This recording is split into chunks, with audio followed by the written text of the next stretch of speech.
ఈరోజు ఆదివారం అయినా ఈరోజు పరిస్థితి తీవ్రతను బట్టి డీజీపీ గారిని కలవాలని, ఈ రాష్ట్రంలో జరుగుతున్నటువంటి పరిస్థితిని వివరించాలని మేమందరమే కలిసి ఈరోజు డీజీపీ ఆఫీస్కి వచ్చాం. గత 4 రోజుల నుంచి కూడా పోలీస్ బాస్ని కలిసి ఈ రాష్ట్రంలో జరుగుతున్నటువంటి బై ఎలక్షన్ సంబంధించి, స్థానిక సంస్థల్లో జెడ్పీటీసీ ఎలక్షన్ సంబంధించి వారికి జరుగుతున్న తంతు ఏకరువు పెట్టాలన్న ఆలోచనతో ట్రై చేశాం. కానీ స్పందన లేదు. మెయిల్ కూడా పంపాం, మా రిప్రజెంటేషన్, స్పందన లేదు. అయినా ఎల్లుండే ఎలక్షన్ జరుగుతుంది. ఈ రాష్ట్రంలో పులివెందలకు సంబంధించి బై ఎలక్షన్లో జెడ్పీటీసీ ఎలక్షన్ జరుగుతూ ఉన్న నేపథ్యంలో ఎన్నికల నోటిఫికేషన్ వచ్చి నామినేషన్ల పర్వం స్టార్ట్ అయిన దగ్గర నుంచి భయభ్రాంతులతో, కక్షలు కార్పణ్యాలతో వైఎస్ఆర్ కాంగ్రెస్ పార్టీ కార్యకర్తల్ని, నాయకుల్ని ఎప్పుడు ఏం జరుగుతుందో అర్థం కాని స్థితిలో ఎన్నికల ప్రాసెస్ స్టార్ట్ అయ్యింది. నిజంగా పులివెందులంటే మీకు తెలుసు, డాక్టర్ రాజశేఖర రెడ్డి గారి కుటుంబాన్ని గుండెల్లో పెట్టుకున్నటువంటి ప్రాంతం. జగన్మోహన్ రెడ్డి గారు ప్రతి ఇంటిలో సొంత బంధువులాగా చూసే ప్రాంతం. ఆ ప్రాంతంలో బై ఎలక్షన్ జరుగుతూ ఉంటే, జెడ్పీటీసీకి సంబంధించి ఎలక్షన్ జరుగుతూ ఉంటే, మా పార్టీకి సంబంధించి అక్కడ ఉన్నటువంటి మండల నాయకుల్ని, అక్కడ ఉన్నటువంటి ప్రముఖ నాయకుల్ని, మాజీ మంత్రుల్ని, మాజీ శాసనసభ్యుల్ని, ఎమ్మెల్సీల్ని భయభ్రాంతులు చేయాలని ఒక కుట్ర ఈ రాష్ట్రంలో చంద్రబాబు నాయుడు గారి ప్రభుత్వం తెరదీస్తే, ముందుగా ఆ పులివెందుల ప్రాంతంలో ఉన్నటువంటి మా నాయకులు వెళ్తే ఆ రాత్రి వాళ్ళ మీద దాడి చేయటం జరిగింది. 5వ తారీఖు ఉదయాన్నే ప్రచారానికి మా నాయకులు వెళ్తే మా ఎమ్మెల్సీ అశోక్ యాదవ్, రమేష్ యాదవ్తో పాటు రాము వారి మీద విచక్షణారహితంగా దాడి చేసి వాళ్ళని కారులో పెట్టి తగలయ్యాలని, వారిని హత్య చేయాలని పురుకొల్పినట్టు పరిస్థితి చూసాం.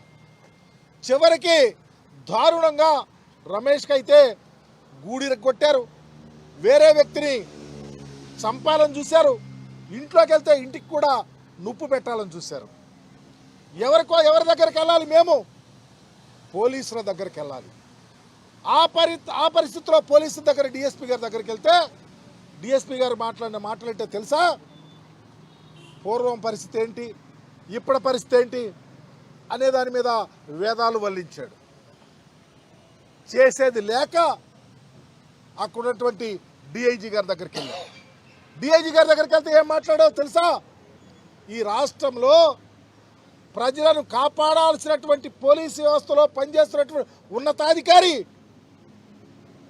మేము లేకపోతే తల్ల తెగిపోయాయని, మీరు ప్రత్యాపారం చేస్తాకెళ్ళారని, ఇదేనా ఈ రాష్ట్ర ప్రజలను రక్షించాల్సినటువంటి పోలీసు వ్యవస్థలో అధికారులు చేయాల్సిన పని అని అడుగుతా ఉన్నాం. ఎట్లయితే ఎక్కడ రక్షణ మాకు జరుగుతుందని అడుగుతా ఉన్నాం. మాకు రక్షించాల్సినటువంటి వ్యక్తులే భక్షిస్తానికి తెలుగుదేశం పచ్చ చొక్కాలు వేసుకొని కుమ్మక్కై ఎన్నికల తంతులో వెళ్తూ ఉంటే, మాకు ఎవరు భారతదేశ రాజకీయ వ్యవస్థ, అంబేద్కర్ గారి ఇచ్చిన రాజ్యాంగ వ్యవస్థను నీరుగారుస్తూ ఉంటే, ఒక ప్రక్క అధికారాన్ని అడ్డు పెట్టుకొని పోలీసు యంత్రాంగాన్ని చేతిలో పెట్టుకొని భయభ్రాంతులను చేస్తూ దాడులు, అఘాయిత్యాలు, అమానుషాలు, చివరికి పెట్రోల్ పోసి తగలయ్యాలని చూసి ఈ పరిస్థితి ఉంటే ఎవరు బాధ్యులు అని అడుగుతా ఉన్నాం. చివరికి చేసేది లేక మమ్మల్ని రాజ్యాంగమే రక్షిస్తుంది, ప్రజాస్వామ్యం కాపాడుతున్న ఆశతో, ఆలోచనతో వైఎస్ఆర్ కాంగ్రెస్ పార్టీ శ్రేణులు, రాజశేఖర రెడ్డి గారి కుటుంబాన్ని నమ్మిన శ్రేణులు ధైర్యంగా ఎన్నికల బరిలోకి వెళ్తూ ఉంటే, చివరికి మమ్మల్ని కొట్టి, మా మీద దాడి చేసి, మమ్మల్ని చంపాలని చూసి మావారి మీదే ఎదురు కేసులు ఎస్సీ అట్రాసిటీ యాక్ట్ పెట్టినటువంటి చరిత్ర ఈరోజు పులివెందుల ప్రాంతంలో ఉందంటే ప్రజాస్వామ్యం ఎటు వెళ్తోంది అని అడుగుతా ఉన్నాం. ఇది న్యాయమా అని అడుగుతా ఉన్నాం. ఇది ధర్మమా అని అడుగుతా ఉన్నాం. ఓటర్ మహాశయాలు కూడా గమనించమని అడుగుతా ఉన్నాం. ఇంత అకృత్యాలు, ఇంత అమానుషాలు, ఇలాంటి దాడులు తెలుగుదేశం పార్టీ పోలీసు వ్యవస్థను అడ్డు పెట్టుకొని చేస్తూ ఉంటే బాధ్యత వహించాల్సింది ప్రభుత్వం కాదా అని అడుగుతా ఉన్నాం. ఎంత దారుణం అంటే ఎన్నికల దగ్గరకు వస్తూ ఉన్నాయి. పోలింగ్ బూతులు మార్చారు. 4 కిలోమీటర్ల ప్రాంతానికి ఈ ఊరు వెళ్ళి ఆ బూత్లో వేయాలంట, ఆ ఊరు వచ్చి 4 కిలోమీటర్లో ఇక్కడ వేయాలంట. అంటే ఎన్నికలు సజావుగా చెయ్యాలనేనా? ఈ రోజుకి స్లిప్పులు పంచలా, ఎన్నికలు సరిగా జరగాలనేనా? మా మీద దాడులు అఘాయిత్యాలు చేస్తూ ఉంటే చివరికి ఈరోజు మా క్యాడర్ అంతా పోలీస్ స్టేషన్లో పెట్టి 100 మందిని ఉదయం నుంచి సాయంత్రం దాకా కూర్చోబెట్టి ఎన్నికల ప్రాసెస్లోకి వెళ్ళనీయకుండా, ప్రజలను కలవనీయకుండా, మా పార్టీ యొక్క ఆవశ్యకత చెప్పనీయకుండా తెలుగుదేశం పార్టీని ఏ విధంగా గెలిపించాలని ఒక కుట్ర ఈ రాష్ట్రంలో జరుగుతూ ఉంది. ఇకనైనా ఎప్పటికైనా ఈరోజు డీజీపీ గారిని కలవటానికి వచ్చాం. గేటులు లేవు, గేట్లు వేసారు, మమ్మల్ని వెళ్ళేటల్లా. చివరికి వాళ్ళే చర్చించుకొని ఒక 4 లోనకు పంపారు. ఎవరికి ఇవ్వాలి? ఎవరికి ఇవ్వాలి? మా యొక్క గోడు ఎవరికి వినిపించాలి? వెళ్ళి బల్లలకి వినిపించాం. అక్కడ అవుట్ వర్డ్ అని పెట్టుంటే అక్కడ రమ్మన్నారు. తీసుకెళ్ళి మెమరాండం ఇచ్చి, అయా ఈ విషయాన్ని డీజీపీ గారికి చెప్పండి, విన్నవించండి. రేపు ఎన్నికల్లో ఏవో జరగటానికి సిద్ధంగా ఉన్నాయి. మీ వ్యవస్థ కళ్ళు తెరిచి మాకు సహాయం చేయండి, రాజ్యాంగబద్ధంగా ఉండమని చెప్పండి. ఎన్నికల్లో రాజ్యాంగబద్ధంగా మీరుంటే గెలుపు వైఎస్ఆర్ కాంగ్రెస్ పార్టీదే, గెలుపు జగన్మోహన్ రెడ్డి గారిదే. జగన్మోహన్ రెడ్డి గారి మీద అంచెలంచెల విశ్వాసంతో ప్రజలున్నారు. కాబట్టి ఆశ్రిత పక్షపాతం వద్దు, మా వైపు ఉండొద్దు, వారి వైపు ఉండొద్దు. ప్రజాస్వామ్యబద్ధంగా మీకు ఇచ్చిన అధికారాన్ని జాగ్రత్తగా చేస్తే వైఎస్ఆర్ కాంగ్రెస్ పార్టీ గెలుపు నల్లేరు మీద నడకలాగా ఉంటుంది. ఇకనైనా బాధ్యతాయుతంగా రాజ్యాంగబద్ధంగా ఉన్నటువంటి మీ అధికారాలను వినియోగించి కడప పులివెందుల ప్రాంతంలో జరుగుతున్న బై ఎలక్షన్లో ప్రజాస్వామ్యాన్ని పరిరక్షించమని చెప్పేసి మీ ద్వారా కోరే ఉద్దేశంతో డీజీపీ గారికి రిప్రజెంట్స్ ఇచ్చాం. వారు స్పందిస్తారని, రాజ్యాంగ విలువలను కాపాడుతారని, అకౌంటబిలిటీతో రెస్పాన్సిబిలిటీని భుజాన వేసుకుని అకౌంటబిలిటీ అనేది ఈ రాష్ట్ర ప్రజలకు చూపిస్తారని ఒక ఆశతో వెనుదిరుగుతూ ఉన్నాం.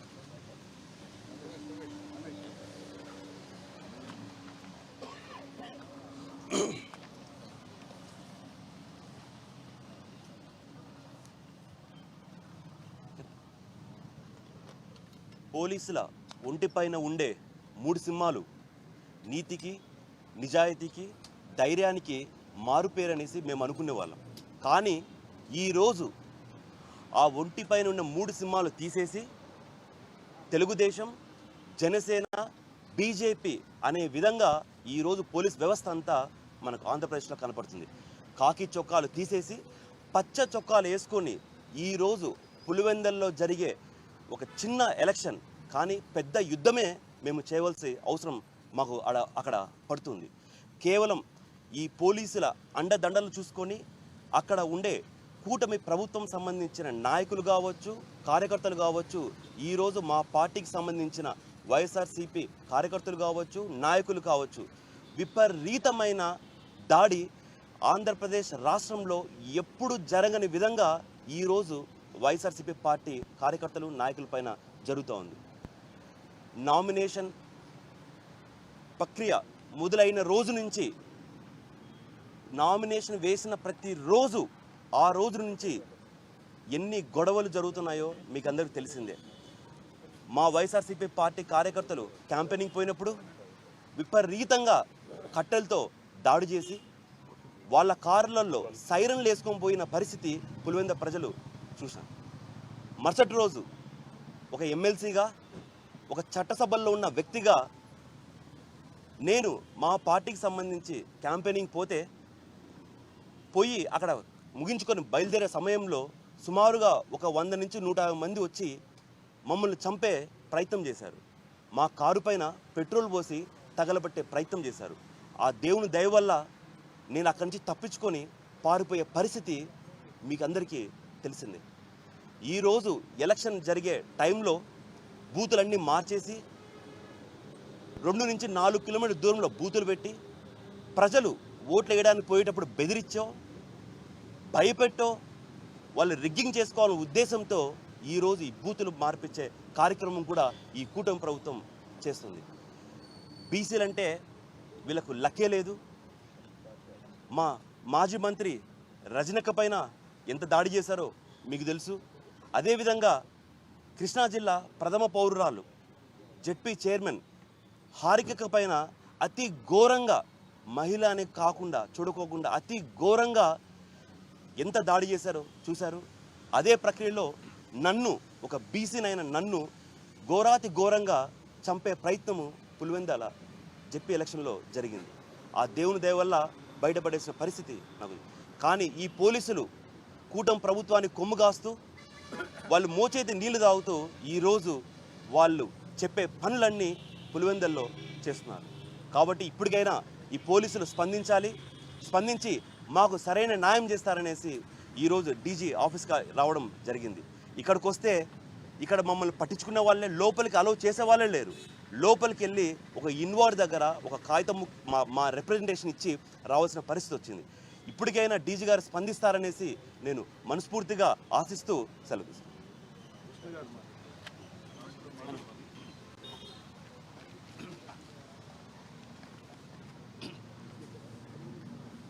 పులివెందుల్లో జెడ్పీటీసీ ఉప ఎన్నికకి సంబంధించినటువంటి ఎన్నిక, అదేవిధంగా అదే జిల్లాలో ఒంటిమిట్ట జెడ్పీటీసీ సంబంధించినటువంటి ఎన్నికలు రేపు 12వ తారీఖున జరగబోతున్నటువంటి పరిస్థితులు.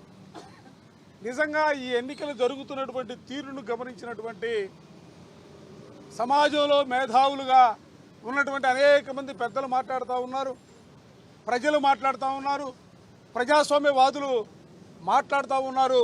అసలు ఈ ఎన్నికలు రేపు 12వ తారీఖున జరిగే ఎన్నికలు రాజకీయ పార్టీల మధ్య ఎన్నికలు జరుగుతున్నాయా అంటే, ఒక పక్క వైఎస్ఆర్ కాంగ్రెస్ పార్టీ పోటీ చేస్తూ ఉంటే మరో పక్క తెలుగుదేశం, జనసేన, భారతీయ జనతా పార్టీ కలిసి అభ్యర్థిని పెట్టి ప్రధానంగా ఈ రెండు పార్టీలు ఓ పక్క వైఎస్ఆర్ కాంగ్రెస్ పార్టీ, మరో పక్క కూటమిల మధ్య పోరాటం ఎన్నికలు జరుగుతున్నాయనే భావిస్తున్నటువంటి పరిస్థితుల్లో ఇవాళ అక్కడ పోలీసు వ్యవస్థ పనిచేస్తున్నటువంటి తీరును చూసిన తర్వాత ఎన్నికల ప్రక్రియ ప్రారంభమైన రోజు నుంచి ఈ రోజు వరకు జరుగుతున్నటువంటి పరిణామాల ప్రక్రియను నిశ్చితంగా గమనిస్తే తెలుగుదేశం నాయకుల కంటే కూడా మితిమీరినటువంటి పరిస్థితుల్లో పోలీసులే అభ్యర్థులను బెదిరిస్తారు, పోలీసులే అక్రమ కేసులు బనాయిస్తారు, పోలీసులే బైండ్ ఓవర్ పేరుతో ఆ ప్రాంతంలో ఉన్నటువంటి కీలకమైన మండల నేతలందరినీ కూడా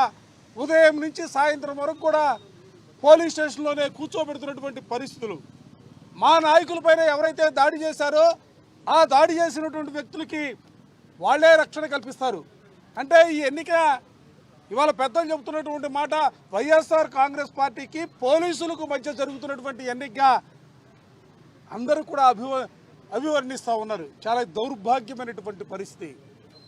ప్రజాస్వామ్యంలో భారతదేశంలో ఎన్నో రాష్ట్రాలు ఉన్నాయి, ఎన్నో ప్రాంతాలున్నా ఎన్నో చోట్ల ఎన్నికలు జరుగుతూ ఉంటాయి, ఉప ఎన్నికలు జరుగుతూ ఉంటాయి. కానీ ఇటువంటి పరిస్థితులు ఎక్కడా కూడా వినలేదు, కనలేదు. దయచేసి మేము పోలీస్ వ్యవస్థని, డీజీపీ గారిని ఈరోజు మీ ద్వారా కూడా అడగదలుచుకున్నాం. మీరు ప్రజాస్వామ్యాన్ని పరిరక్షించాలా, చట్టాలని కాపాడాలా, బాధితులు ఎవరైతే ఉన్నారో వారికి రక్షణగా నిలబడవలసినటువంటి పరిస్థితులు ఉన్నాయి. రేపు జరిగే ఎన్నికల్లో నిష్పక్షపాతంగా పోలీసు డిపార్ట్మెంట్ ఉండాలా. ఇవాళ తెలుగుదేశం పార్టీ అనేక రకమైనటువంటి అక్రమాలకి బూతులు కూడా ఒక ప్రాంతం నుంచి మరో ప్రాంతానికి మార్చారు. 2 కిలోమీటర్ల నుంచి 4 కిలోమీటర్ల దూరం వరకు ఓటు వేయడానికి ఓటర్లు వెళ్ళవలసినటువంటి పరిస్థితులు ఉన్నాయి. ఇటువంటి పరిస్థితుల్లో 4 కిలోమీటర్లు వెళ్లాల్సినటువంటి ఓటరు ఆ ఓటు హక్కు వేసుకోవడానికి తగినటువంటి భద్రతలు కల్పించాలా.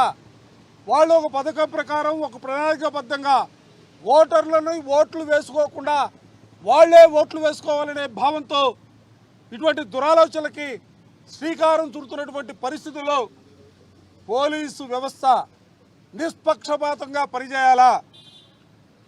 మేము అడిగేది చట్టాలని కాపాడండి,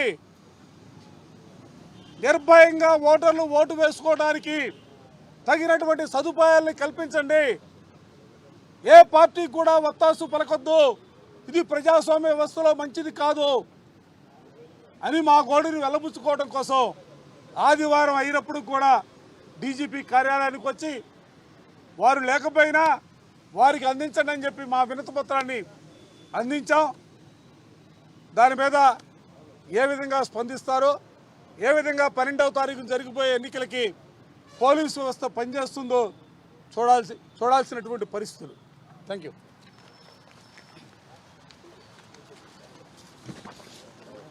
ఈరోజు ఆదివారం అయినప్పటికీ కూడా 12వ తారీఖు జరుగుతున్నటువంటి ఎన్నికలలో పోలీసులు నిర్వహిస్తున్నటువంటి పాత్ర గత వారం 10 రోజులుగా మనం చూస్తూ ఉన్నాం. ప్రభుత్వము తను చేసినటువంటి కార్యక్రమాల ద్వారా, పరిపాలన ద్వారా ఎన్నికల్లో గెలవాలి అని చూస్తుంది.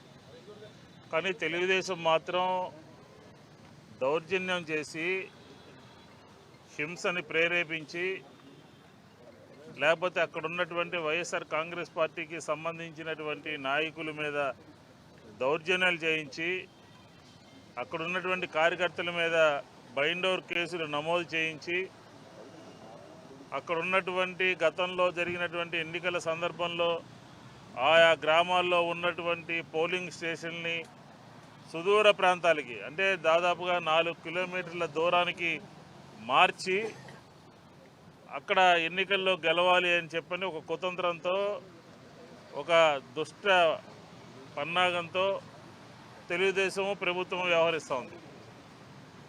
ఇప్పటికే పోలీసులు ఆ పులివెందులలో ఏకపక్షంగా, అన్యాయంగా, అక్రమంగా గత 10 రోజులుగా వ్యవహరిస్తున్నారు అని చెప్పని ఇప్పటికే పదే చెప్పాము మేము.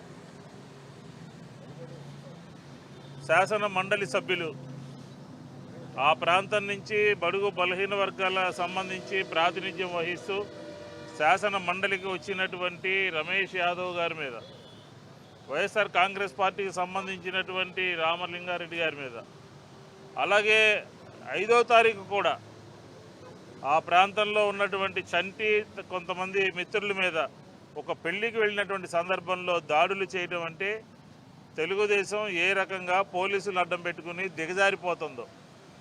అంటే 5వ తారీఖు జరిగింది, 6వ తారీఖు జరిగింది, 2 రోజులు కూడా దాడులు జరిగితే, ఆ 2 రోజులు జరిగినటువంటి దాడిలో ఒకే వ్యక్తులు పాల్గొంటే బహిరంగంగా ఆయుధాలు తీసుకుని, రాడ్లు తీసుకుని, కర్రలు తీసుకుని పులివెందుల్లో వీర విహారం చేస్తూ ఉంటే, రౌడీజం పెచ్చిరిల్లిపోతూ ఉంటే, ప్రశాంతమైనటువంటి వాతావరణంలో ఎన్నికలు నిర్వహించాల్సినటువంటి పోలీసు యంత్రాంగం ఏం చేస్తుంది?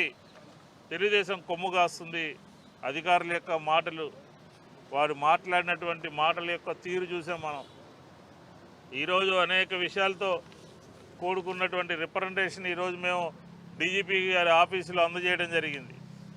5-6 తారీఖుల్లో జరిగినటువంటి సంఘటనలకి బాధ్యులు తెలుగుదేశం కార్యకర్తలు, నాయకులు అయినప్పటికీ కూడా ఎవరైతే దాడి చేయబడ్డారో, ఎవరైతే దాడిలో ఇబ్బంది పడ్డారో, కార్లు పగలు కొట్టించుకున్నారో, చేతులు విరగొట్టించుకున్నారో, తల పగలు కొట్టించుకున్నారో, వాళ్ళందరినీ కూడా ఎస్సీ అట్రాసిటీ కేసు పెట్టి వాళ్ళందరి మీద కూడా కేసు నమోదు చేయటం అనంటే ఇంకా ప్రజాస్వామ్యంలో పోలీసులు వ్యవహరిస్తున్నటువంటి తీరు ఏ రకంగా ఉన్నదో ఒకసారి డీజీపీ గారి దృష్టికి తీసుకెళ్దామని చెప్పండి. మొత్తం ఈ ఎపిసోడ్కి బాస్ ఎవరయ్యారంటే డీజీపీ గారే. డీజీపీ గారు కాబట్టి ఈరోజు మేము డీజీపీ గారి ఆఫీస్కి వచ్చి బాధితుల మీదే కేసు నమోదు చేసేటటువంటి ప్రక్రియ ఆంధ్రప్రదేశ్లో గతంలోనూ జరిగింది, పులివెందుల ఎన్నికల్లోనూ కూడా జరుగుతుంది. ఎవరైతే బాధితులో, ఎవరైతే తన్నులు తిన్నారో, ఎవరైతే దాడులకు గురయ్యారో, ఎవరైతే కార్లు పగలు కొట్టించుకున్నారో వాళ్ళ మీదే ఎస్సీ అట్రాసిటీ కేసు నమోదు చేయడం ఎంతవరకు సమంజసం? పోలీసుల యొక్క తీరు మీద రాష్ట్ర హైకోర్టు, సుప్రీంకోర్టు అనేక పర్యాయాలు మీరు చేస్తున్నటువంటి విధానం సరైనటువంటిది కాదు, తప్పు అని చెప్పినప్పటికీ కూడా రీసెంట్గా కూడా 2-3 సంఘటనలు మనకు తెలుసు. అయినప్పటికీ కూడా ఆంధ్రప్రదేశ్లో పోలీసుల యొక్క వ్యవహార శైలి, పోలీసుల యొక్క తీరు ఏమాత్రం కూడా మారకుండా అధికార పక్షానికి కొమ్ము కాసే విధంగా. పులివెందుల్లో మంత్రులకు పని ఏంటండి? పులివెందుల్లో పక్కన ఉన్నటువంటి ఎమ్మెల్యేలకు పని ఏంటండి? పులివెందుల్లో బయట నుంచి అరాచక శక్తులు అక్కడికి వచ్చి అక్కడ అరాచకాన్ని సృష్టించేటటువంటి ప్రయత్నం జరుగుతుంది. ఈరోజు సాయంత్రం 4 గంటలతో ప్రచారం ముగిసేటటువంటి పరిస్థితుల్లో పులివెందుల్లో బయట ప్రాంతాల నుంచి వచ్చినటువంటి తెలుగుదేశం రౌడీల్ని, గూండాలని ఇమ్మీడియట్గా డీజీపీ గారు బయటికి పంపించాలి. అక్కడి నుంచి బయటికి పంపించేటటువంటి ఆదేశాలు ఇవ్వాలి.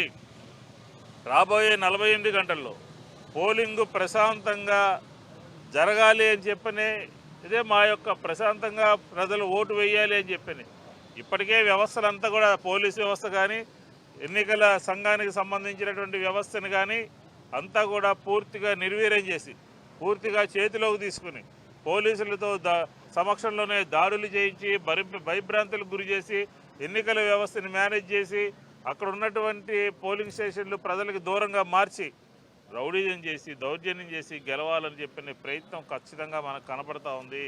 దీన్ని నివారించాల్సినటువంటి బాధ్యత పోలీస్ యంత్రాంగాన్ని చట్ట ప్రకారం పనిచేయించాల్సినటువంటి బాధ్యత డీజీపీ గారి మీద ఉంది. కాబట్టి ఈరోజు మేమందరం వచ్చాం.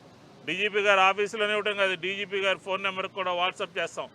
ఇమ్మీడియట్గా మా యొక్క ప్లీ వైఎస్ఆర్ కాంగ్రెస్ పార్టీ ఇందులో పొందుపరిచినటువంటి అంశాలన్నింటినీ కూడా డీజీపీ గారి పరిగణలో తీసుకుని తక్షణమే ఆదేశాలు ఇచ్చి శాంతి భద్రతల సమస్య లేకుండా తెలుగుదేశం ఏకపక్షంగా వ్యవహరిస్తున్నటువంటి తీరుని అక్కడ తెలుగుదేశం పేరు మీద అధికార పక్షం మీద చేస్తున్నటువంటి రౌడీజాన్ని, గూండాయిజాన్ని అరికేటటువంటి ప్రయత్నం డీజీపీ గారు చేయాల్సినటువంటి బాధ్యత ఆయన మీద ఉంది. కాబట్టి ఆయనకి ఈరోజు మేమందరం కూడా వచ్చి వైఎస్ఆర్ కాంగ్రెస్ పార్టీ శాసన మండలి సభ్యులు, పార్టీ ప్రముఖులు అందరం కూడా వచ్చి డీజీపీ గారికి ఒక రిప్రజెంటేషన్ ఇచ్చాం. ఇందులో ఎటువంటి అలసత్వం వహించిన, ఇందులో ఎటువంటి బయాస్గా మీరు వ్యవహరించినప్పటికీ కూడా ఈ రాష్ట్రంలో ప్రజల ముందుకి వైఎస్ఆర్ కాంగ్రెస్ పార్టీ ఈ 10 రోజుల్లో పులివెందుల్లో వ్యవహరించినటువంటి తీరుని ప్రజల ముందు పెడతాము అని చెప్పని కూడా ఈ సందర్భంగా తెలియజేస్తాం.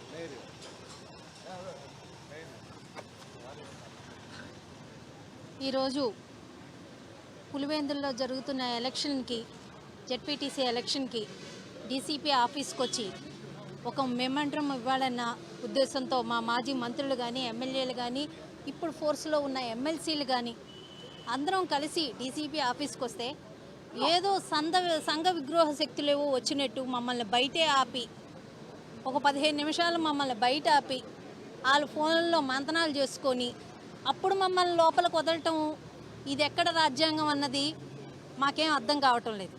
మాజీ మంత్రులు, ఇప్పుడు ఎమ్మెల్సీలుగా ఉన్న శాసన మండలి ఎమ్మెల్సీలుగా ఉన్న ఎమ్మెల్సీలు, అలాగే మాజీ ఎమ్మెల్యేలు, ఒక మేయర్గా విజయవాడ నగరపాలక సంస్థ మేయర్గా మేమేం సంఘ విగ్రహ శక్తులు మేం కాదు, మేము ప్రజలతోటి ఎన్నుకోబడిన వాళ్ళమే. ఈరోజు మేము డీసీపీ ఆఫీస్కి వస్తే మమ్మల్ని బయట ఆపి ఎందుకంత చర్చలు చేసి, ఎందుకంత గోల చేసి తర్వాత మమ్మల్ని పంపిస్తున్నారో ప్రజలకి, ఈరోజు నాయకులకే పోలీస్ స్టేషన్లోకి, డీసీపీ ఆఫీసులోకి వెళ్తే న్యాయం దొరకకపోతే సామాన్య ప్రజలకి ఎక్కడ దొరికిద్ది? ఈరోజు మేము ప్రతిరోజు ఏదైతే పులివెందుల్లో జరుగుతున్న ఎలక్షన్లు ఏ రకంగా జరుగుతున్నాయి, మా ఎమ్మెల్సీల మీద ఏ రకంగా దాడి చేస్తున్నారు, ఇదంతా రోజు మేము అటు ఎలక్షన్ కమిషన్ ఆఫీస్కి కానీ, ఇటు డీజీపీ ఆఫీస్కి కానీ మా చెప్పులు అరిగే విధంగా మేము తిరుగుతున్నాం. కానీ ఎక్కడా మాకు సరైన న్యాయం దొరికే విధంగా లేదు. ఇది ప్రజలు గమనిస్తున్నారు. 40 ఏళ్ల ఇండస్ట్రీ అంటారు, 4 సార్లు సీఎంగా చేసిన చంద్రబాబు నాయుడు గారు కళ్ళు మూసుకొని ఉంటున్నారో ఏమో అర్థం కావట్లేదు. ఇది మీ పతనానికి పరాకాష్ఠ అని తెలియజేస్తున్నాం. రేపటి రోజున ప్రజలు చూస్తున్నారు, ప్రజలు ప్రతి ఒక్కటి గమనిస్తున్నారు. ఈరోజు మీరేదైతే మా మీద చేస్తున్నారో, మీరేదైతే మీ బల ప్రదర్శన మా మీద ప్రదర్శిస్తున్నారో, రేపటి రోజున ఇది మీకు తప్పనిసరిగా ప్రజలు బుద్ధి చెప్పే విధంగా రేపటి ఎలక్షన్లో మీకు అన్ని రకాలుగా చూపిస్తారని తెలియజేసుకుంటున్నాను.